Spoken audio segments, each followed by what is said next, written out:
कॉलेजच्या इमारतीवरून विद्यार्थ्याची उडी त्याने घेतलेली आहे आणि इंजिनिअरिंगच्या विद्यार्थ्याचा आत्महत्येचा प्रयत्न या ठिकाणी पाहायला मिळतोय। विखे पाटलांच्या कॉलेजमधली ही घटना आहे। लोणी प्रवरा नगरमधील प्रवरा अभियांत्रिकी महाविद्यालयामध्ये ही घटना घडलेली आहे। पुणे जिल्ह्यातील खडकीचा हा विद्यार्थी आहे। मयूर सुरेश जाधव हा तरुण गंभीर जखमी झालेला आहे। मयूर जाधवच्या डोक्याला गंभीर मार लागलेला आहे। नितीन ओझा आमचे प्रतिनिधी आता आपल्याबरोबर आहेत। नितीन, नेमकं काय घडलंय महाविद्यालयात?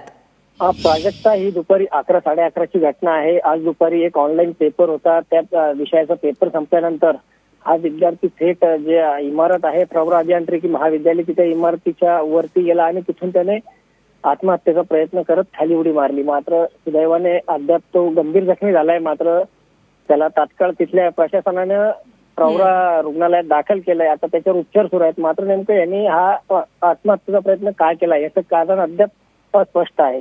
मयूर जाधव म्हणून हा आहे, पुणे जवळील जे खडकी आहे तिथला हा विद्यार्थी आहे। त्यामुळे धन्यवाद या सगळ्या माहितीबद्दल।